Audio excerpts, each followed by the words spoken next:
Hello, welcome, push to shout 62, boom, from the midst of a blizz, It's coming finally at you. here. Finally, after much delay, much further ado, here Without much cometh, ado. push to shout at 62. Skip, what you been up to? Lots of stuff. Not a lot of video game stuff, but I'll start with that. Okay, Squad. I got Squad. Have you ever heard what of is Squad? squad? As in, like, the squad be on fleek? As in No, that not at all sort of like that. Not squad? not Squad AF or anything like that. No. Squad AF on fleek. Squad goals. God damn it. Um, no, it's a video game, and it's made by the people who made Project Reality. Have you ever heard of that? Well, I have heard of Project Reality, and I just now realized how easy it is to drag down a conversation. By with millennial talk. Yeah, Uh, exactly. yeah, it's all right. It's all right. I'm gonna get back on It's track. it's like an instant It's a cocktail for terrible start to the disaster. podcast, and I Well, didn't tweet this it's out. I what didn't tweet people this out come, the good people, have come first. to expect. Yeah, And first I'm gonna talk about Squad. Squad is a badly named spiritual successor, I guess, to the Project Reality mod for Battlefield 2, uh, which was made by a fairly large team of modders and became very popular. Uh, but they decided that they were going to do their own game so that they could have, the resources they needed, the ability to make the game they wanted, I guess. Right now it's in early access, and it definitely feels that way because it's not really complete. There's not a whole lot of features. It has some issues that need to be sorted out. okay, but tell the good people at home why they should be interested in this. You should be interested in this because if Battlefield is too chaotic and fast paced for you, in that, like, oh, you spawn, you sprint, you shoot someone or get shot, and you die, and you spawn and you sprint and you shoot someone and die. Um, if that's just too not fun, then Squad is like that, slowed down to a slower pace, not exactly realistic, but more realistic and more you know, you're more able to tell what's going on the battlefield. Like, it's not as chaotic and crazy. Uh, so it's a mix between kind of sim kind of stuff, but also that battlefield gameplay, I guess, where like it's like your squad leader can put down a little spawn point basically, and you can spawn on that. But the spawn times can be pretty long depending on. I'm not exactly sure what. I don't necessarily understand all the mechanics yet, but sometimes like it'll take 30 seconds to spawn. Sometimes it'll take 5 seconds. But yeah, it's a fun game. It's got a pretty good community. So like everyone uses the microphones because you kind of have to communicate. Not everyone, but a lot of people. Uh, and you've got like your squad chat and your team chat, and then there's like a command chat. So you're mostly talking your own squad, and you can talk like local with people around you. Um, and that's built into the game, which is nice because like if you want to do that in Arma, there's certain in-game ways to do it, but it's not very well implemented. But in this, it's implemented very well. It's very easy to talk to your squad and talk to the person standing next to you and that kind of thing. So it's pretty neat. It's pretty neat. I like it. The community is all right. You do run into some, like, I guess what you would expect from that kind of game. You run into squad leaders who get really mad when you don't do what they want you to do, and act like they take it way too seriously and all that shit. And then you run into just really incompetent people or trolls, people team killing, stuff like that. So you do run into that stuff, but I think the longer it's out, the less of those people. It's still relatively new, so I think you've still got a lot of people who are just in it to goof around, and it'll be a little better once those people get weeded out, hopefully. But so far I'm liking it.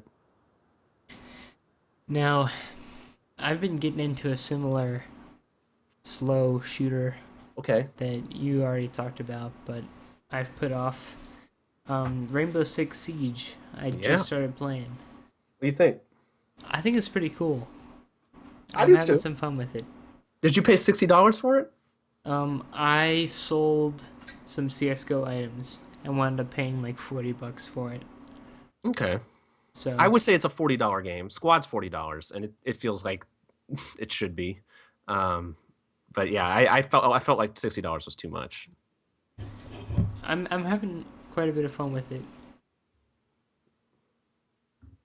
Um, I like how, unlike CS:GO, it doesn't seem totally based in getting a Twitch reaction on a peak. You know Yeah. that it's you can actually plan things and use your arsenal to execute weird plans that It's take people by less. surprise. And like in CS:GO, and no matter what weapon you're using, and your flashbangs are only little diversions from the real fight, which is I see you, I'm gonna shoot you in the head with one click, or I'm gonna miss and you're gonna kill me. Like this has more room for tactical freedom at like the mid level of play that most people operate at. Yeah. So it winds up, you know, like I I can understand that at super high level of CS:GO play, that flashbangs and little things like that would be huge, but Yeah. in like a standard game with people like you and me, I think Rainbow Six Siege more allows for you to use a lot of options and Or I would like say less. I'd say it's less about allowing you to use those options and more requiring you to use those options. yeah, It's yeah, like you're not just going to run into a room and do anything. You're going to get killed, and it's less about your skill, your individual skill with actually shooting people accurately, and more about how you get to the point where you can shoot them first without them shooting you. yeah. And that's something that I understood but never got to really appreciate it because I only played it for 2 hours because I had to get my refund because I'm going to wait for that game to go on sale. I You think got your unless refund? Oh man, yeah. I'm like 15 or so hours in. I'm having some real fun with it. I if you keep playing it, maybe I'll pay for it because it would be worth it to play with people I know. Yeah, that's the thing. Like I asked the people that I'm currently playing with it right before I bought it, "Are you sure you're gonna keep playing this game?" Yeah, And like, yeah, this is actually really cool. And I started playing. I'm like, yeah, this is really cool too. And it's the servers have been getting more stable, and it's just a lot of fun. yeah. It does It's a seem like it's unique fun. multiplayer game. It's And I've seen some cool stuff where people, the strategies for that game, because they give you all those gadgets and stuff, can be pretty uh, diverse, I guess. Like every game can go pretty differently because of what you're using and how you're using it and how you're working with your teammates. I saw a video of a guy sniping through boarded up windows because he had a drone on the inside and he could see where people were, so he was shooting them through windows and shit. Like that's really cool. But God, I didn't get to experience any of that. Mostly my experience with that game is like peeking around a corner and getting shot and not knowing where from, and then waiting for my teammates to be incompetent, and then the next round starts. So, eh, I I do want to play it though. I do want to play it with people I know. I just wish it wasn't $60. It doesn't feel like that is worth it. you know what else I've been playing? Mm. Lisa again. Okay. And okay, this is something I've come to realize. Undertale, Lisa and Undertale get compared a lot, so that's why I'm bringing it up. Undertale is often said to be very replayable, but really, each route, once you've seen it, you don't need to see it again. Yeah. Lisa is the same story, no matter what little variation you do, but it's already like actually replayable as a game. How I've so? got back into it in pain mode, where you can only save once at each point, where the crow that you use to save will explode the first time you use it. So you have to like ration your saves, almost like Resident Evil 1. Um, but it wasn't as like prohibitively difficult as I thought it would be. I'm actually like a third of the way through the game that way, and I'm having a lot of fun. That okay, so there's like 30 party members you can have in Lisa, and you Oh. can really only level about 5 or 6 of them to be useful in any given playthrough. So a replay, even if you're making all the same big story choices, can still be vastly different, because if you use different party members, you're going to have a much different gameplay experience each Right. time. So I'm having a lot of fun Cool. going back through it. Really impressive. And like the more I get into Lisa, the more like kind of pissed I get that nobody seems to have picked it up. Yeah, That it's like tragically underappreciated. I'd only when you mentioned it, I'd only kind of heard of it. Like I knew kind of the concept of it, and only because Flimsy talked about it. And if it weren't for that, I never would have heard of it. It's definitely under the radar. The man himself, Austin Jorgensen, Dingaling is his pseudonym that he publishes the game under. I watched an interview with him, and he's amazing. So have you seen the video of him doing like sword dancing karate shit? I don't think so. He's like a world champion sword dancer. What? Yeah, like it's amazing the shit he does. And like it's honestly incredible. And he does that, and he makes all the music in these games, and he writes the story that is just crushingly affecting, and like he is the definition of a renaissance man. Right. It's amazing. And I was watching this interview with him with some guy from Destructoid, and he was just like so remarkably down to earth. Like, Lisa, he was so humble. Like, Lisa's basically a huge ripoff of Earthbound, and I think it's basically all surface level shit, but it's great. Austin Jorgensen. Good for him. All right. This is a line. This is a line that Flimsy fed me. My favorite indie dev could beat up your favorite indie dev. Everyone's got their favorites. That's on my list. It's hard to have the time to play all these video games, man. Even at the beginning of the year when they shouldn't be coming out so often, there's a lot of them that I want to get to. And yeah, okay. So sorry, I keep pushing off here a bit, but it's not a bit. I was talking. Well, not a bit, but a thing.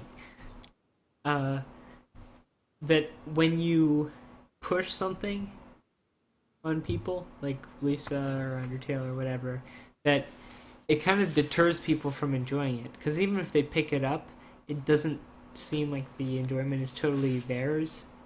Yeah. They don't have any ownership over it. Yeah, I know what you mean. That's kind of how Undertale was for me. Yeah, and that I feel really like sorry for that, because when I find these cool things, I want to share them, but I don't want to in any way diminish the value of them. Right. At some point. So whatever. Just play Lisa on your own time. Enjoy it how you do. I'll do that. I'll make sure to do that. Anyway, part of the reason I don't have a lot of time is I've also been watching some television shows. The tubular vision. Yes, on the tube. I binge watched the entirety of Making a Murderer. No, I have yet to watch it. Don't spoil it. Okay, it's a real story, so whatever. I won't spoil it. But I will say it's basically on the same kind of vein as the Serial podcast. Like if that was a filmed documentary. Speaking of, brief aside, have you listened to season 2 of Serial? Yes, I've been listening to that. Okay, I've only listened to the first episode of that, so it's not the same. It's different. It is definitely different. I have no idea what direction they're going in with that, but we'll talk about that once you're caught up. Making a Murderer is like Serial. I think it's a little more mind blowing and like it exposes some serious kind of corruption and messed up stuff going on in this like small town police department, and it almost proves that some of these people planted evidence and conspired with each other and stuff, just like really messed up stuff, and it doesn't necessarily come to any conclusions as to whether the guy did it or not. But God, that is like the hallmark of these shows. Yeah, I know. But it's still definitely worth watching. It's crazy. Like I was sitting there around halfway through. It's just every episode something they reveal something where you're just what? I can't believe that happened. I can't believe that the interview, the confession that they got out of this guy actually went to court because it's so absurd. just I don't want to spoil it or anything. So watch it. Definitely watch it, I and heard it's get your something fucking that mind blown. really gets you angry. Yes, I've heard of people. They get I to don't want episode. to I think it's see that, 4. man. I Like, think they get to episode 4 and they have to take a break because like they're so emotionally wound up from it. And I powered through it. I'm strong. I'm big and strong, and I can handle it. But it is really like yeah, it will get you angry. It will get like you annoyed and pissed off. I'm just coming Sad. off of Lisa, which is some of the heaviest shit. Yeah, well, this is real, man. I don't know if I want that. Well, maybe save it for another time. I'll It's worth it. I can tell you that much. put it on the list. Yeah, it's not as like it's not as well filmed as the Jinx was, where the Jinx was like this really actually like awesomely done little documentary thing series, and it's not as I don't know. I liked the Jinx more, I think, but Making a Murderer just has the crazier story to it, like just the totally mind blowing shit. So yeah, it's interesting, man.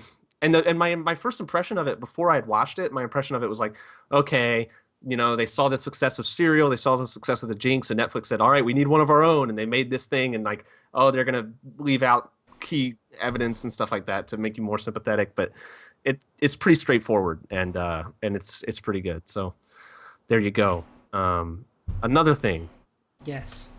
I've been watching season 2 of Fargo, and I'm almost done with it. I've only got like 2 or 3 episodes left, and it's also very, very good. I don't know. There's not that much that I want to say about it, except that God, it's really weird. Every episode has some kind of reference to aliens. Did I talk about this on Yes, the you did. podcast? The aliens. Yeah, like I still haven't figured out what's going on there, but it's like people are seeing UFOs and shit. I don't know.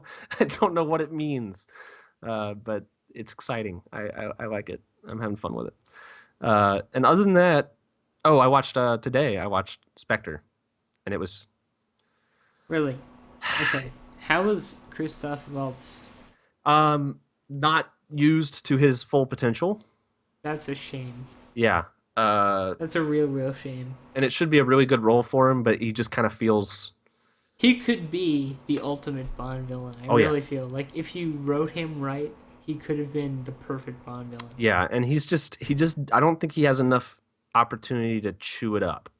Like the last one in Skyfall, the villain was he had such good he had really great dialogue. It was a perfect recipe. Yeah. Like, you have Javier Bardem from No Country for Old Men coming off of that Oscar-winning supporting actor role 2 years after playing the Bond role. Nails it. Same thing for Christoph Waltz. This is 2 years after he won the supporting actor role. Wait, no. Yeah, was it? Yeah, 2013 to 2015. Yeah, 2 years after winning the Best Supporting Actor, he plays the Bond villain, and it could have been amazing. Yeah. But I heard from others, and now you, that it wasn't exactly that. Yeah, and it doesn't feel like it's his fault. He just doesn't have a good character to draw from. It's just kind of a bad dude, Yeah. and the lines aren't interesting in any way. Like he just doesn't have any good unique. He's doing Clash of Clans ads now. I know. I saw. Yeah. I saw it live in Times Square on the huge screens Everyone needs a out paycheck, there. you know. Yeah, I mean, jeez. I don't think this is like a death sentence for him or anything. I think he's fine, but it's just not a very it's not well written for his the way that he so acts. talented that Yeah. he's now collecting paychecks. Well, maybe it's just in between good roles. We don't know. It's not like it takes a long time We'll to film. see. All right. Yeah. So not only that, I do want to talk about Spectre a little bit actually because Let's talk about it. it was disappointing in some very kind of like surprisingly ways that it could have easily fixed how disappointing it is with like really simple changes. First of all, it was like 2 hours and 40 minutes long or something ridiculous like Oh my and had god! absolutely no right to be. No right. Like it should not have been anywhere near that long. like there's a car chase that just goes on and on and on, and nothing That fucking happens. that pisses me off. Like, okay, so conspiracy time.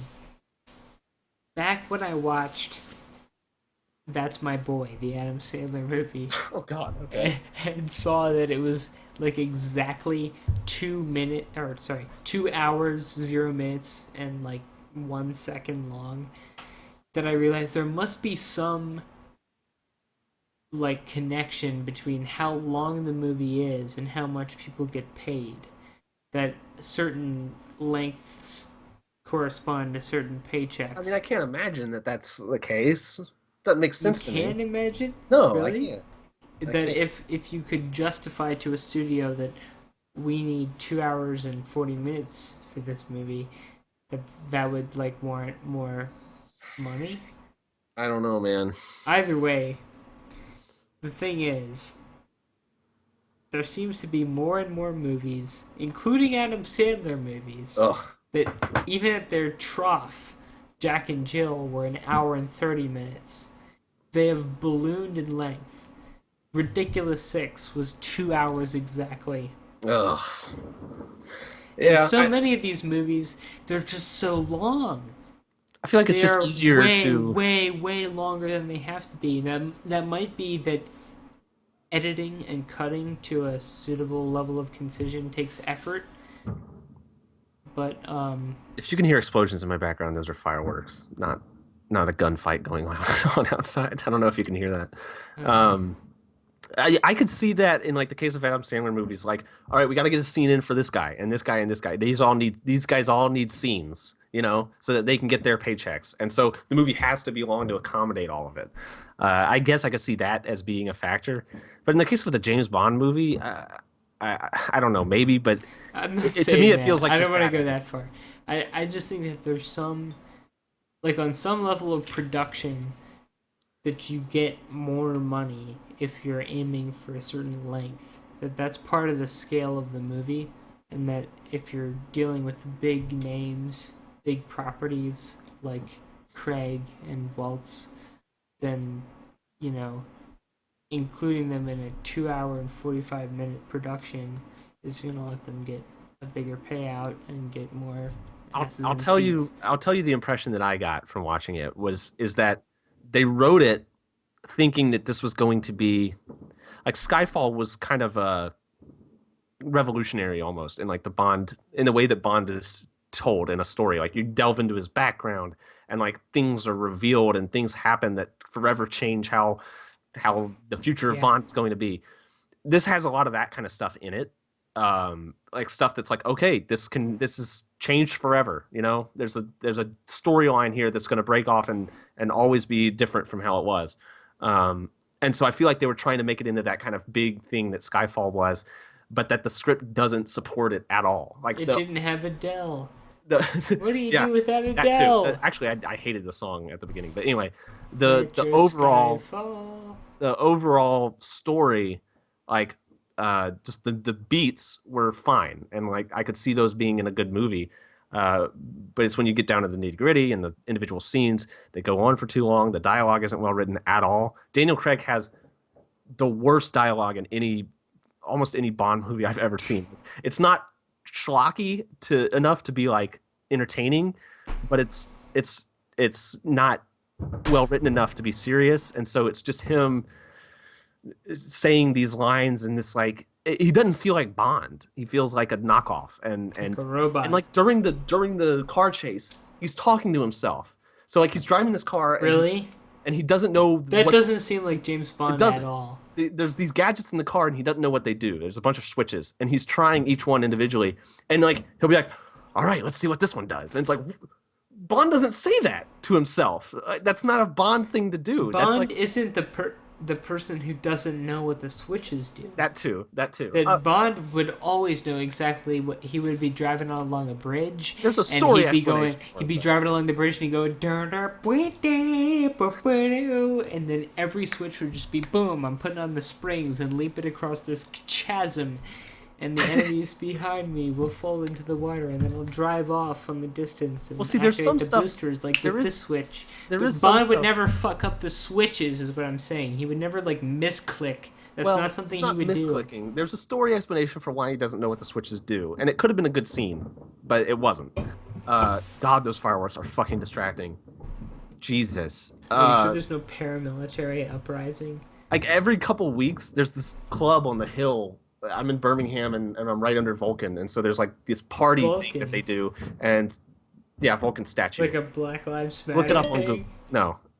What? What does Vulcan have to say? Anyway, uh, no, they do some sort of like weddings or celebrations or something, and they always have like the same fireworks show, and it ends with this huge finale, and that was it. Anyway, there's some scenes where Bond is his, casual, suave, I'm doing something really badass and doing it with a straight face, that kind of thing. But it's overdone, and it doesn't feel right, and it doesn't feel remotely Look it up on justified. No. Like he blows up a base, and it doesn't like the way that he does it doesn't make sense, and doesn't like he couldn't have done it on purpose, but he acts like he did. And maybe that could be funny if it was a comedy action film and it was like, oh, he did something that caused the whole base to explode. But instead he acts like it just feels like he was supposed to have done it on purpose. And there's absolutely no reason that he could have done it no way he could have done it on purpose. It just happens. Stuff like that constantly. Amazing. And so there's a couple of like I want to point out some specific instances of things that they could have. I should have been there to tell them no. What you need to do is this. Here's one of them. M, the new M, is confronting one of the bad guys, and the bad guy says, "Now we know that M stands for moronic or something like that because he's got him in a situation that he shouldn't have gotten himself into."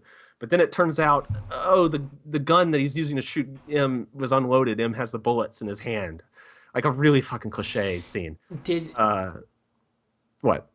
Okay. Someone in the chat mentioned the Revenant. Did we talk about that last week? I just wanted to check. I haven't seen it. Okay, I want to talk about that. After Okay, we're done first with this. Yeah. So it's already a cliche scene. It's already really stupid, and you've already got one really dumb line of M stands for moronic, and the response to that line was almost fantastic, and like, so he says, the other guy's name is C. He's another guy in the organization, but he's a bad guy. Yeah. So this guy's name is C, and it's M versus C, and C says, well, now we know what C stands for. Cunt.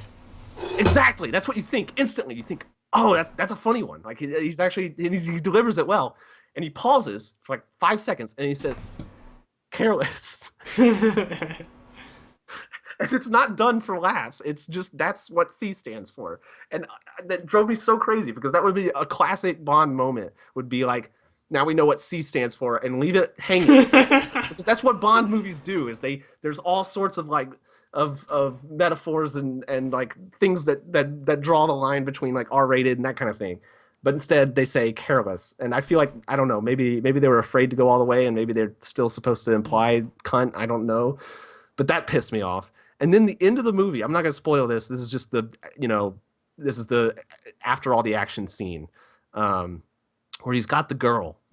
He's got the girl at the end, and I'm thinking, okay, here we go. They're setting up because a lot of the stuff in this movie calls us back to like the really old Bond movies. I'm thinking they're setting up for that scene where Q finds Bond on the satellite and he's having sex with someone, and then they're like, "Oh, Bond," and I'm thinking, okay, they're gonna do that again because what they've done earlier in the movie is they've injected him with something that measures his vitals, and they like make a big deal out of it. They're like, "This will measure your vitals," and then you've got Q pulling up his vitals and stuff, or what looks like him pulling up his vitals, and I'm thinking, oh, it's gonna be like, oh, he's got like an accelerated heartbeat, and there's gonna be some really goofy, schlocky, like, oh, he's having sex, and it'll be funny and stupid. But instead, it's just stupid and not funny, and I don't hate the movie. Like, it wasn't terrible. It was just super disappointing and really bland. And the fucking car chase. They're just driving around the streets of Rome doing nothing, drifting around the corners at pretty low speeds in very fast cars that shouldn't be going that slow. God. Sounds like what that commenter in my videos once. What? Douglas Harris. The What? one. I'm sorry. So he's the one who inspired me to make that. Oh, Ref- right, right, right, yeah, right. yeah, yeah. Yeah, So, he needs to be told that. Yeah. well, yeah. So he mentioned like, why didn't you mention Dirt Rally 3 and this other racing game in your year-end video? Because I don't play these fucking racing games. But he's called Witcher 3 a cocksuck storybook game. And Cocksuck story, but that's exactly yeah, what. exactly. Cocksuck storybook game is Witcher 3. And basically, that if it had enough vroom action cars, then it would be a real Game of the Year contender. So, you know, I like to Maybe this think guy of was these. trolling you. I was getting epic beefed, Maybe he's an internet things like that. troll.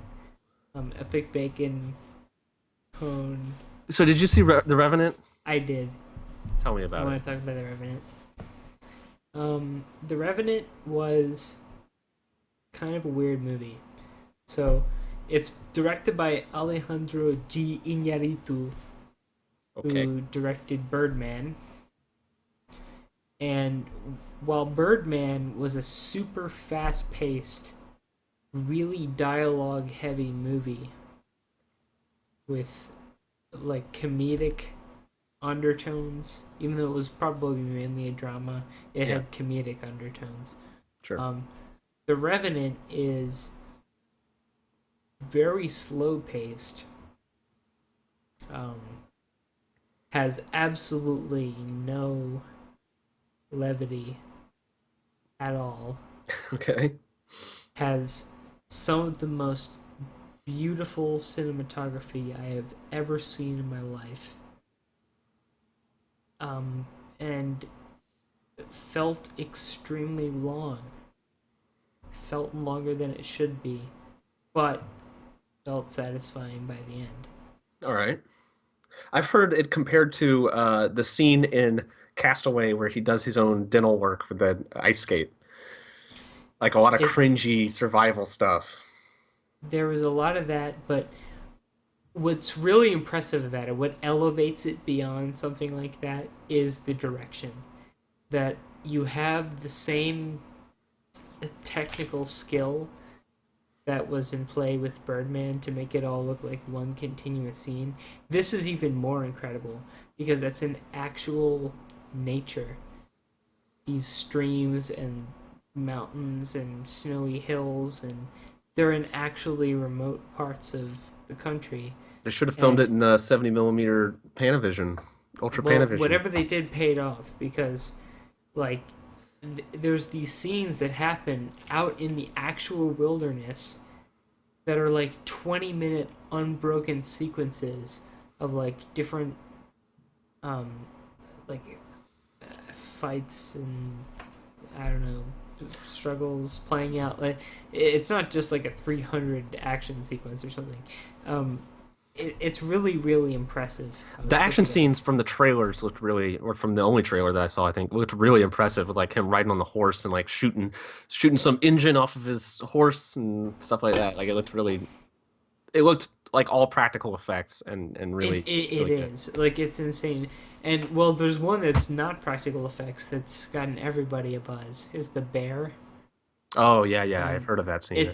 it's one of the few times where you say like this movie could not have been made without CGI. Right.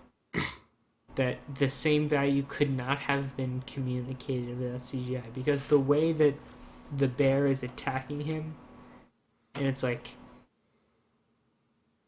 it's not it's not quite playing with him, but it's like subdued him for a second and Yeah. isn't quite sure if it's going to be a threat anymore. So he's like pushing on his midsection, and then his spine can't help but like recoil from it, and like that could not have been done before now with our technology. That it's really impressive that CGI could be used so effectively to supplement such like a raw naturalistic Yeah. film. Neat. Cool. Yeah. That sounds really intense. I've wanted to see that. I think it's still in theaters. That might be one of those movies that like I actually You go to you the you theater and watch really alone. you really should see it in theaters. I think that Yeah. so much of its value came from the visuals, Yeah. and I don't know if it would have been the same movie if I hadn't seen it on the big screen. All right. Sweet. That's another thing on my list. um, did I mention everything I wanted to? No. One more thing on my uh, weekly list here. A YouTube channel that maybe you've heard of. I feel like most of our viewers probably have heard of it. Daniel from SL. Have you heard of this guy? No, should I? Do I have Yes. to? Yes. It's not. Yes. Daniel from SL is one of the best video game channels on Okay, YouTube, and I mean that. something good. Good. Yes, it's very good. It's not like they're very simple videos. Like if have you ever heard of Charlie Winsmore? Yeah. Yeah, it's that same kind of thing of like pissing people off on. That's how he started out, was pissing people off on Second Life and just annoying the shit out. Amazing. And like he does this, I guess, character where he responds very simply to people and very purposefully misunderstands them. And so most of his responses are just, okay, all right. And like even if they're asking like a yes or no question, he'll just be like, all right.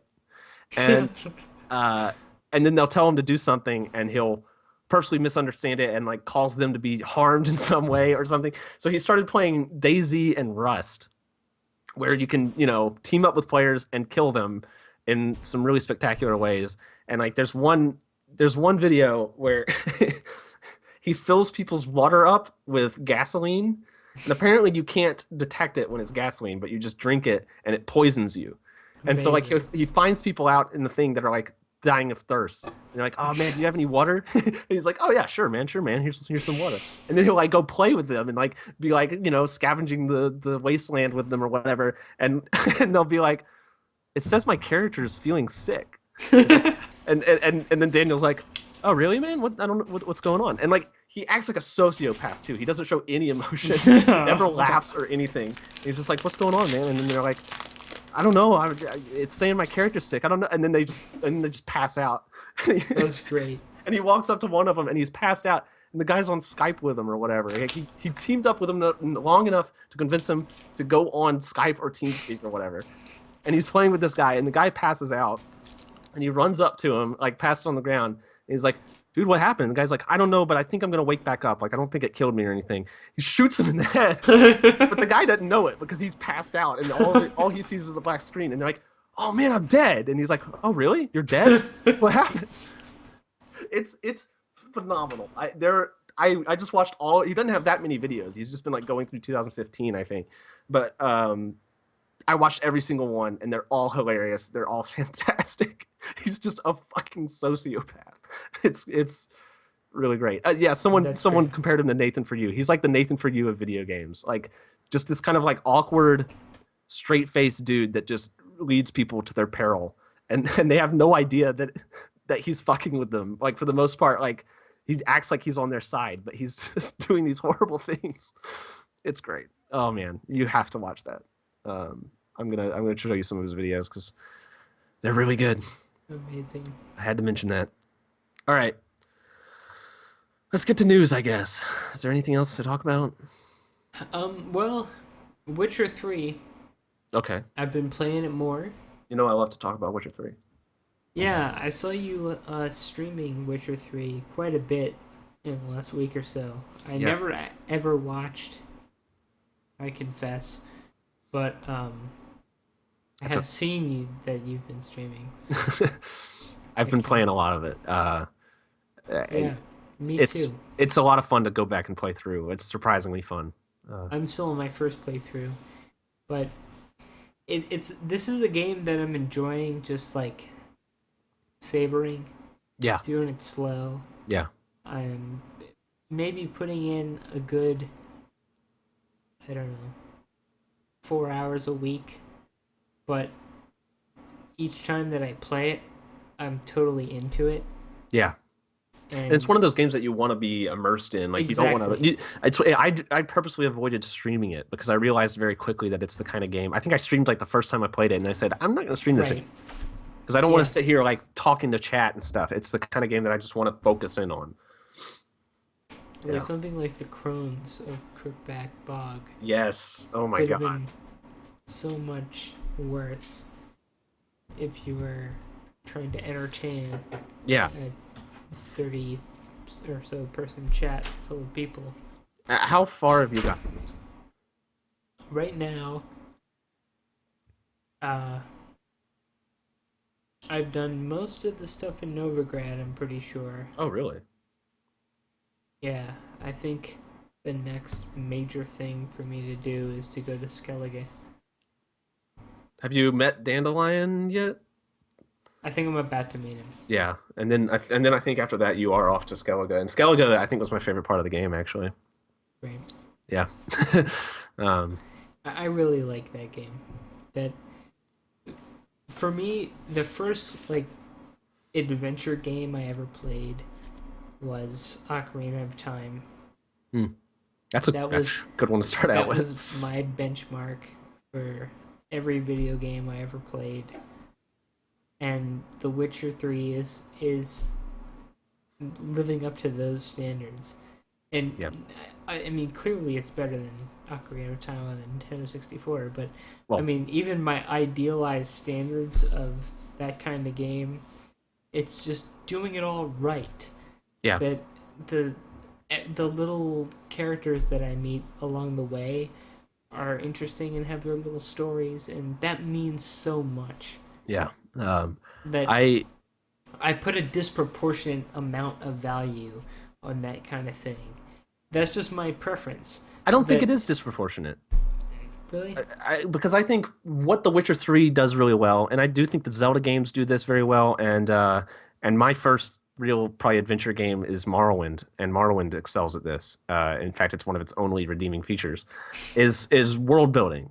You know, getting okay. you immersed in its world and getting you to want to actually explore the world and find out more about it, because that's supposed to be the main appeal of these games. It's an So RPG. maybe I'm not a freako. No, I don't think you are, because it's the little things that matter a lot, especially in The Witcher, where it is those things that you stumble across randomly, and you walk into an inn somewhere and start some random quest line or something, and it actually like goes places. That's what Now, gets you. That's what pulls you in and makes you want to keep playing and exploring more. I was just thinking about The Witcher on a more cynical gameplay level. Yeah. Um, because in my year in review video, I said that I hadn't encountered any quests where it's just go here, kill the people, get the thing. Like, Yeah. now playing it, there are things like that, but none of them are quests, really. All of those are the random encounters with the exclamation points. Oh, sure. Yeah. But they're handled so much better because there are those things to kind of give you stuff to do for the length of it. But when you get to them, it's not like you had a marker on your map directing you to it and sort of subliminally like signaling to you that, oh, this is going to be a quest, this is important, Yeah. and then you get there and it's just kill the thing. I forgot to mention that something I actually did was I turned off the mini map. Someone suggested that to me, I think sarcastically. They're like, "Oh, well, if you really want to play The Witcher 3, you got to turn off the mini map." And I decided to try it because why not? And there's some frustrating bits where, like, especially, I think I might turn it back on for stuff in Novigrad because it's such a huge city and it's hard to find your way around. Novigrad is massive. Yeah. So maybe I'll turn it back on for that or something. But for just wandering around the like Velen, uh, you appreciate the world a lot more when you've got the mini map off. And it also, so like, that's something that people suggested. I was pissed off when Oblivion was first coming out and they had the markers on the compass. And I was saying, well, that's part of what I liked about Morrowind was finding my way there. I wrote a whole article on that on You pushashout.net. did. Pushshout.net. And what people in your browser. and what people suggested was, well, just you can turn it off. There's an option in the options menu to turn it off. But the game assumes that you're using it, and so the characters don't guide you to Now- the objective. I turned off the path to objective. Oh, okay. Did you do that? I never did that in my first playthrough, and I wish I did, but I Because- haven't. I've got the whole mini map off right now. That feels like the perfect middle ground to me. I kind of know what direction things are in. Yeah. It's a kind of sense of direction that you feel like you probably would have in that world where you know what things are north and south and east and west, and I don't know. I I'll think tell that you. I think that there's a middle ground between turning off the video game HUD entirely and having like perfect guidance to a laser perfect objective filling Uh, machine non role playing soulless the experience. the perfect middle ground is something that Far Cry 2 did, which is Far Cry 2 was not a fantastic game, but it had some amazing gameplay design stuff that I never saw in any other games. Like it just didn't. The other games don't do this. It's a shame that it was so bad Yeah, besides those things. yeah, because there was it could have been amazing, but then they screwed up in some really fundamental ways. But Yeah. um, the in-game map in that, where like you pull it up and you're actually like looking at it. Like if you're driving a car, you pull it up on the steering wheel and like you look down at the map while you're driving Yeah. the car. That is to me the perfect middle ground. It marks stuff on the map and it shows where you are. Uh, and I don't even think it should have to do that. Like maybe mark stuff on the map, but don't necessarily show where you are. I like figuring out where I am based on how the map looks and stuff. But that's I'm a little weird in that sense, I think. But Well, that stuff works so well in Zelda because yeah, in Zelda, everything is a landmark. That every part of every map and section is a deliberate feature and so different from everything else around it. Like, that's something Zelda excels at that Bethesda doesn't. yeah. Of course, That, the Zelda maps are smaller, more well, you right, know but segmented. even, well, yeah, I mean, they have less traversable space land wise. Yeah. But sometimes they have the sea and the sky, and they have lots of, empty space. But what winds up happening is that the stuff that they do design winds up being somewhat interesting Yeah. instead of just endless expanses of nothing. Yeah. So, I don't know. Yeah, there's a few games that have done things like the Far Cry 2 map is great. This is kind of Witcher a 3 feels like a great balance. yeah, and you can turn stuff off as you want to. The thing that's interesting about Witcher 3 is the fact that even though I turned off the mini map, for the most part, if I think about it, I can find my way to places based on what characters say to me, based on how they describe, what you need to do. Like, oh, you want to find the weird sisters or whatever, the Crookbag Bog witches. You have to follow the treats, and then they start at this part of the bog. And like, if you explore around, you'll find it. That part was really cool. Yeah, and there's some stuff that yeah, you have to check your map and see where it is, but it's surprisingly easy to get your way around. And the That city, like I said, the city is going to be a problem. But other than that that, I really liked doing. Having to stop, press start, look at the map, figure out where I am yeah. relative to where I want to be, plot See, a that's course, start going there. That is part of the exploration process. yeah. The most fulfilling exploration that you do in video games comes not just from stumbling on new things, but from knowing generally where the new shit is and then plotting a course to the new shit. Yeah, Grand Theft Auto San Andreas was, I think, the last Grand Theft Auto game to not have the GPS telling you where to go. It would tell you your objectives, and it had a mini map, and it was like how you're playing The Witcher basically. So what you would do is you'd pull up the map, and you'd say, all right, I need to get on the highway, and turn off when I see this thing, and try to make my way there, and it makes you learn the map a lot better, and I think that's part of the fun. And I do think that Yeah, that's. I think yeah, a lot of yeah. people just get frustrated from that, but I think that it adds a lot In The to. Witcher, in The Witcher, I was supposed to get this certain herb to drive out a godling from a house, and because I didn't have the objective path, I was going into these different houses, and it wasn't quite, the right place.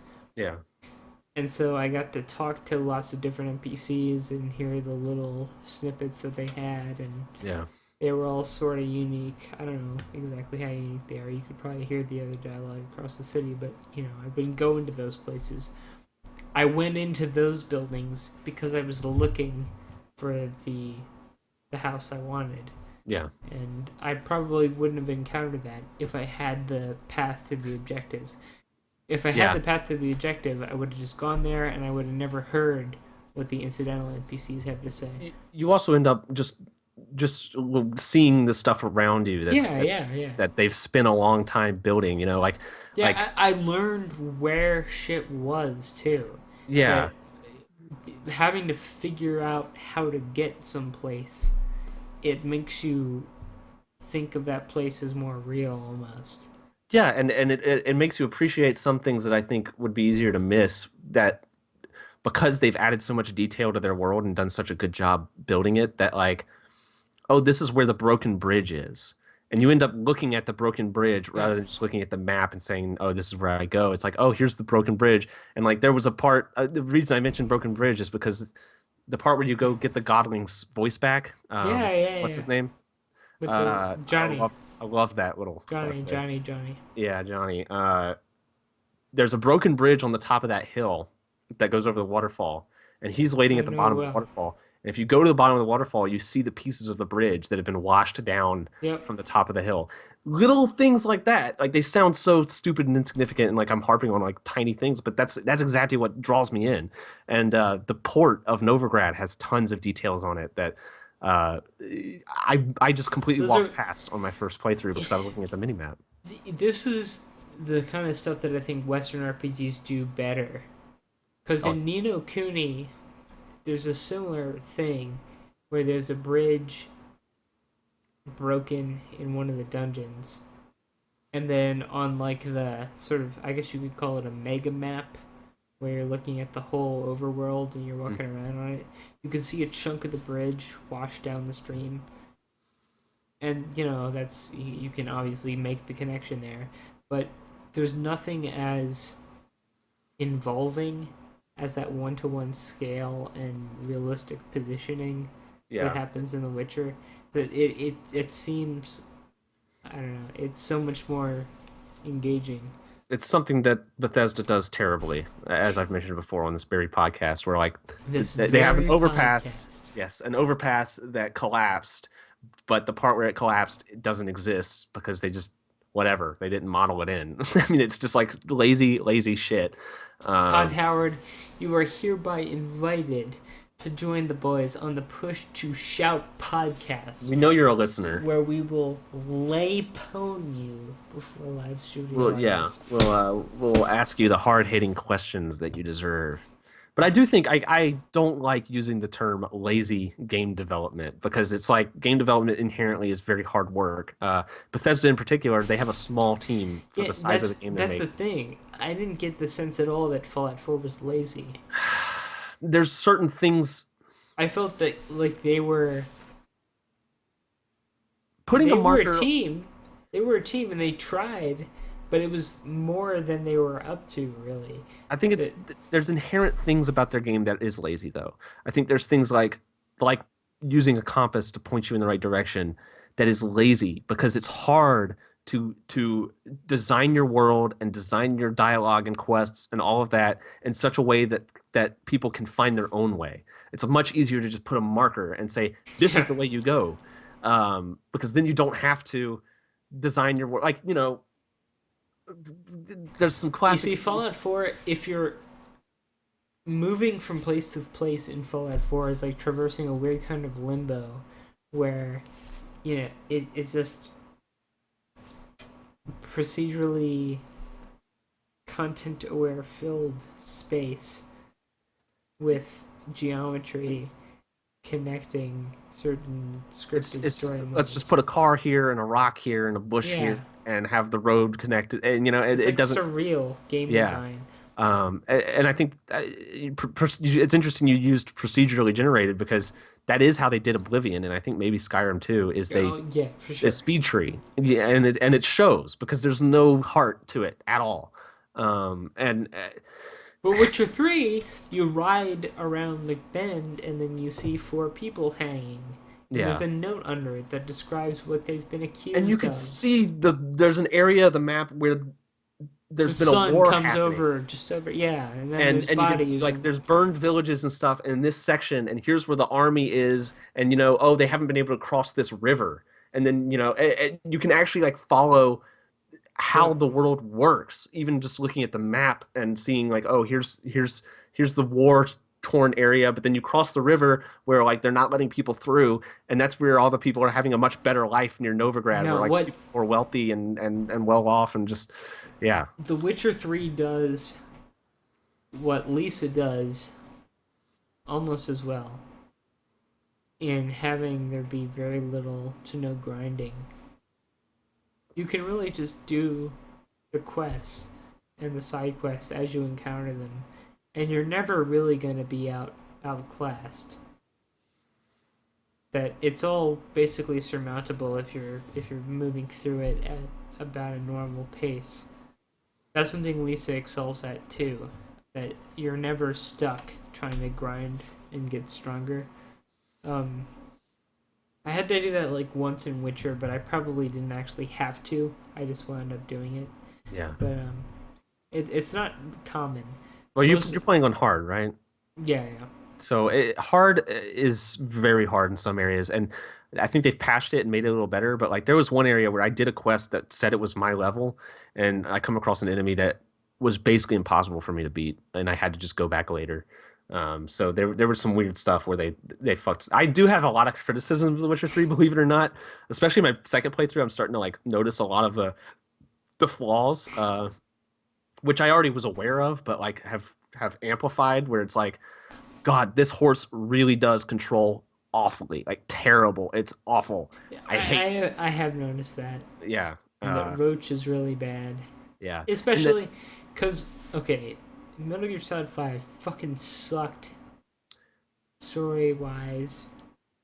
But the horse, on a basic design level, it was was fine. great.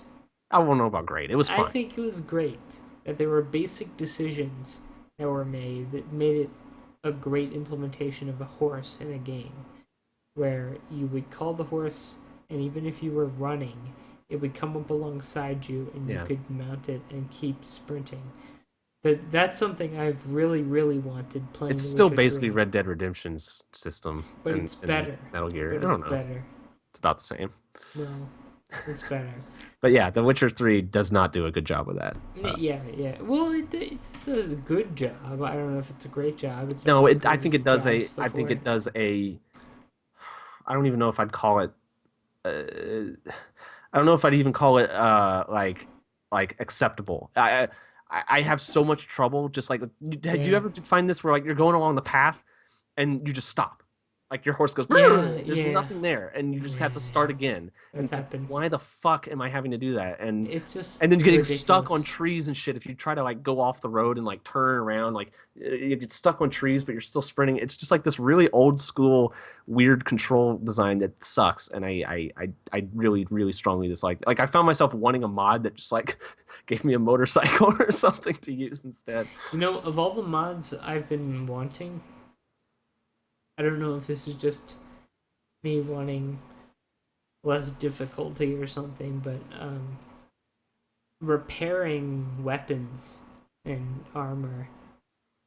Buy the kits. That, yeah, I have them, but still, I seem to be divided my time between playing the game and having fun and maintaining my level of resources such that I can continue to furnish my weapons and armor to I think have that's a actual hard. fun in the game. I think that's a really hard line. Like it's hard to balance on that line because I agree. There's some things where they could have done it better, but the resource I'm management not in that saying game it's is flawed. important. I'm not saying it's flawed at all. Yeah. I'm just saying that that's not a part that I particularly enjoy. Yeah, but I think that there's something satisfying to after you've been out for a while and like your equipment has degraded a little bit and you're out of I food to guess. eat and stuff like that. Going back to a village and restocking, That's true. That's true. there's something important about that adds to the game, even though it can be frustrating. I think I might just be at that trough right now Yeah, yeah. of having weapons and There's armor also and things that you disrepair. learn like that you don't necessarily know towards the beginning where like yeah you need to stock up on armor kits and weapon kits so that you can repair those in the field if you need to.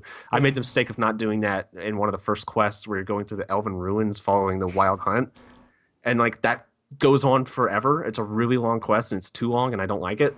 And by the end of I it, haven't even gotten to that. yeah, you have. No, It's with Kiera Mitz, I might have. the sorceress, and then it. Well, I talked to her. I did some quest and then I fucked her and then I had to reload.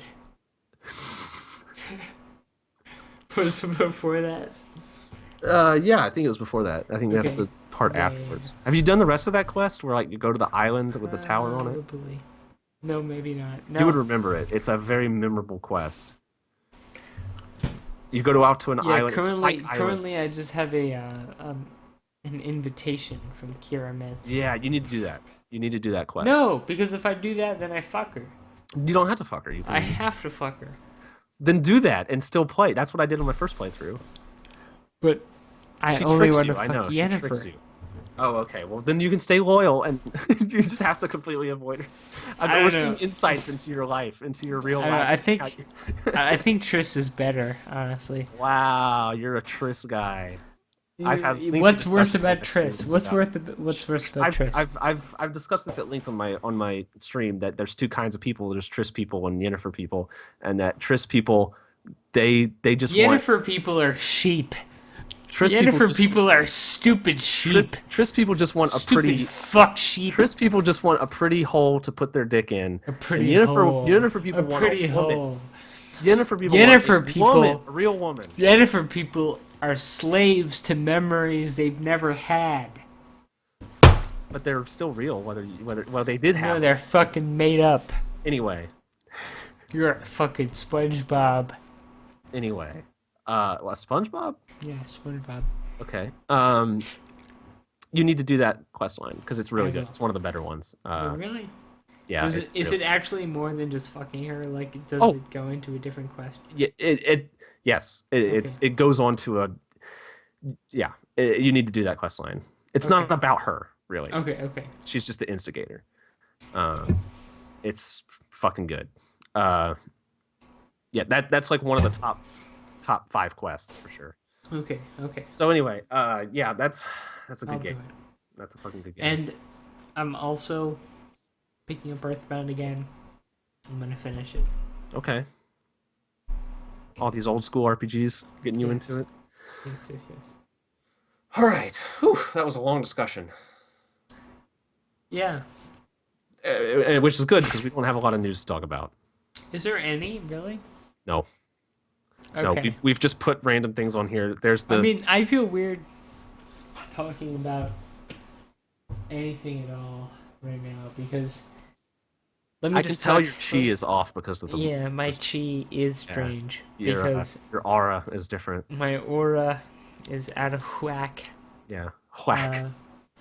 Whack. Yeah, so basically, in my area, Baltimore, there's 32 inches of snow. That's a lot of snow. Yeah, I can't even imagine that because I've lived in Alabama all my life. it's honestly insane. I left something in my car and I went to go get it, and Had an I adventure. couldn't open the door. I had to dig out the door to open the door of my fucking SUV. That's something, man. Right here we have It's some frost. amazing. We have some frost on the grass around here, and that's it. I'm 6'2" tall, and the snow is up to my waist. I'm glad I don't live up It was nuts. It was absolutely nuts. I like being a good old Southern boy. All right, I bet you do. Well, let's talk about these 2 things. Hold on.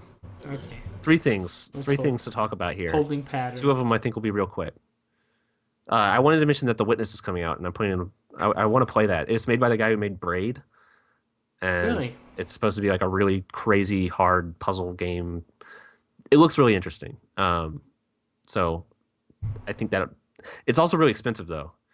So I don't know, but yeah, you should look up The Witness and check it out because it definitely looks interesting. Why have you put Mario 64 here? Oh, okay. So, I saw this Let's Play. Or not really a Let's Play. It's called a point 0.5 A button Oh press. God, that That, yes, I was yeah. reading about that and watching. I was skipping through that video today. I don't really Uh, know. I'm pretty sure I'm late to the party here, Probably yeah.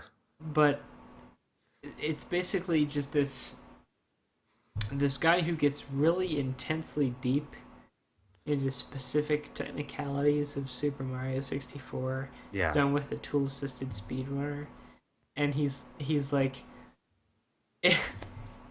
he's involving parallel universes where he's moving around in Mario 64, and then there's like 4 different instances of virtual spaces where these things are I happening. love that revelation where he's like pointing himself in a direction and gaining up speed with like this Yeah, glitch, and then yeah. launching himself so fast that he goes to a parallel, literally a parallel universe in the Mario code.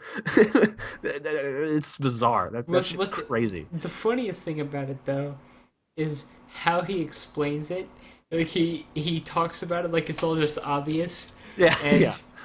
basic. He's Like, clearly a very and smart then person. at this point we have to acknowledge that the parallel universe is in effect, so that these 4 frames here are, and then everyone of course at that point is lost, Oh but yeah. he's still talking as if you have the ability to keep up, and it's kind of like almost like a challenge. Like, yes, I will try to understand what you're saying.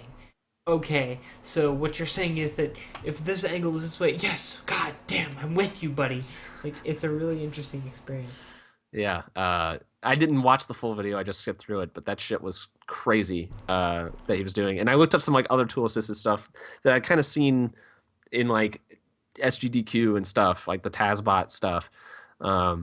People have done crazy. Did you know like the older Pokemon games are coded in such a way that by manipulating inventory items Yeah, around, yeah, you can literally code the game yep, yep, yep, yep, in yep, yep, yep. game and like create another game using Yep. using this empty code from Yep, Pokemon yep, that you're yep, yep, filling yep. in with inventory, like crazy shit.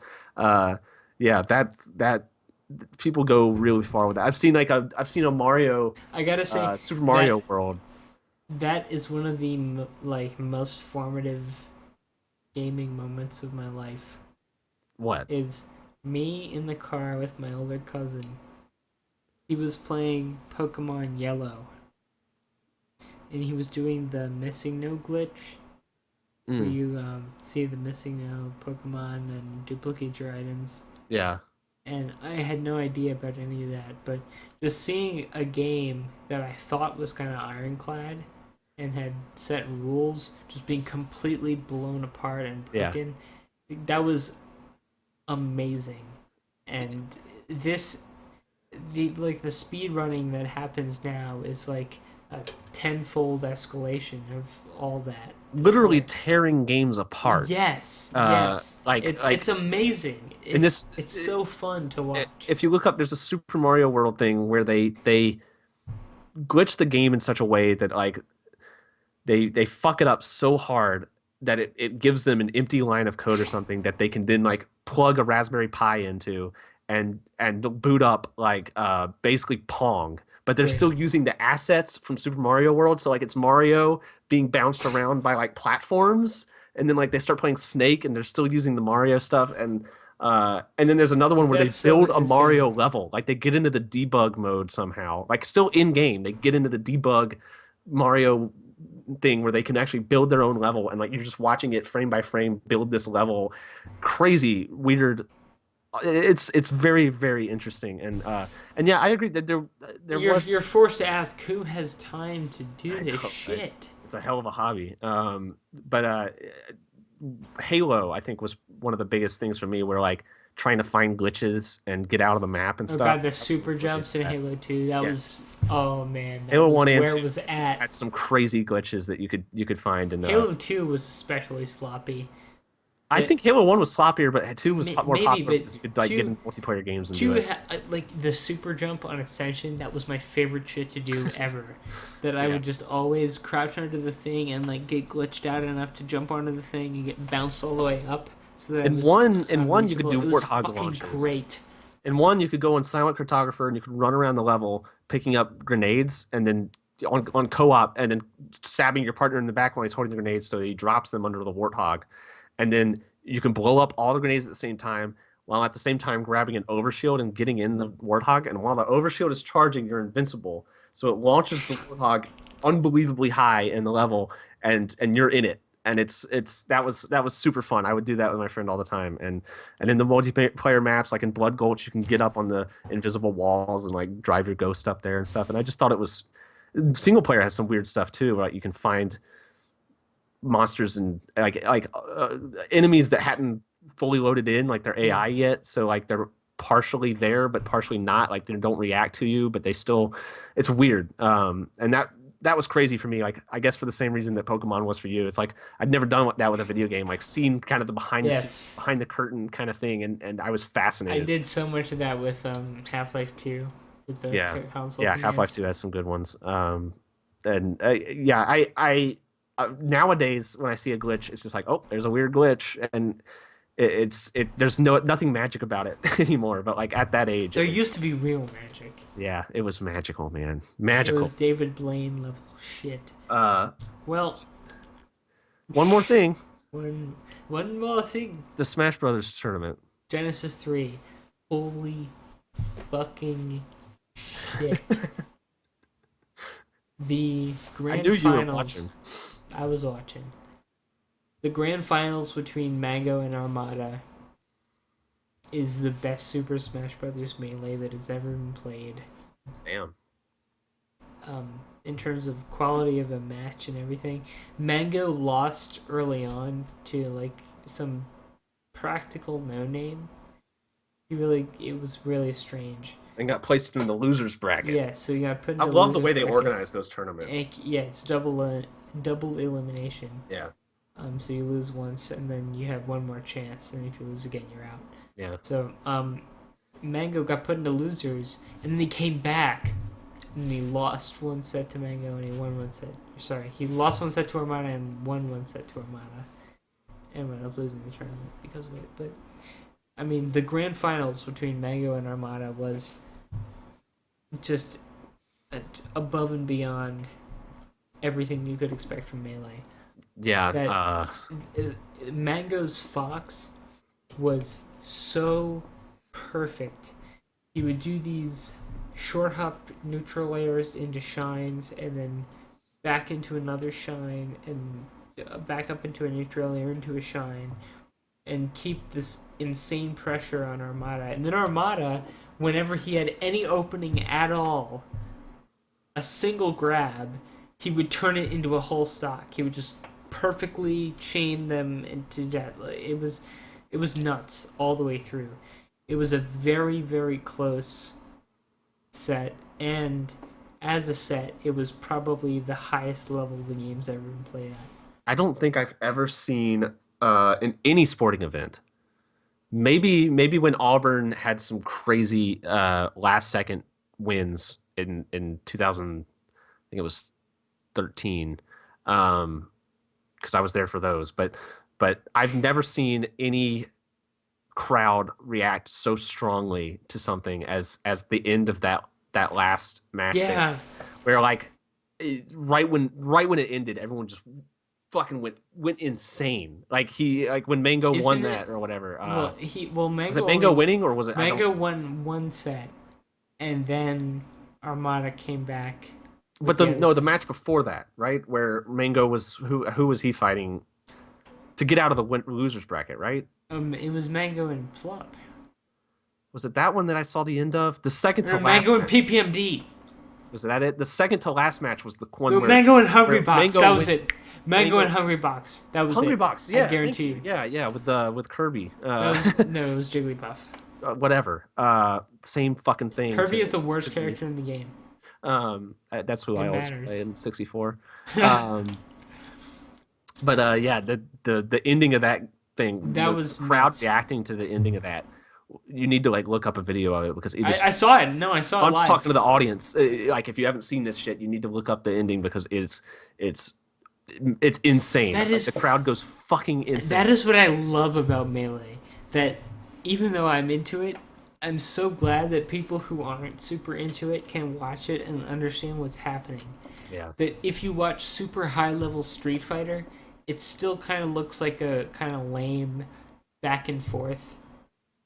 That it's kind of very even and perfectly spaced, but in Melee sometimes you'll just have people rolling each other over. Yeah. And that's totally within the realm of the toppest, highest level play. It's great. I love Melee. It's great. It's got a hell of a community. You and me should play sometime. I have no idea how to play. I wouldn't just hurt you. Yeah, you would. No, I wouldn't. It would destroy me. You know this. I'll help you get set up. I am interested. I should get Dolphin and all that shit and play it. But yeah, that God, it's crazy to see the way the crowd was into that. It's oh man, it's such a feeling. I'm seeing I'm hearing people talking about how this is like a resurgence now, or like a second resurgence. It I is guess, like for Melee. yeah, second win. Yeah. So that's exciting. That's cool. Nothing else to talk about. There's no news this week. There's nothing happening. Bibimba. I mean, it kind of feels, on a very visceral level, it feels like nothing is happening in the entire world. Yeah. That in the most raw kind of esoteric elemental way, it feels like everything is frozen and permanently still. Like there's a perfect silence over the world. That's very philosophical. Guys, thanks for tuning in to Push to Shout podcast. Thank you. Tune in next week for Push to Shout.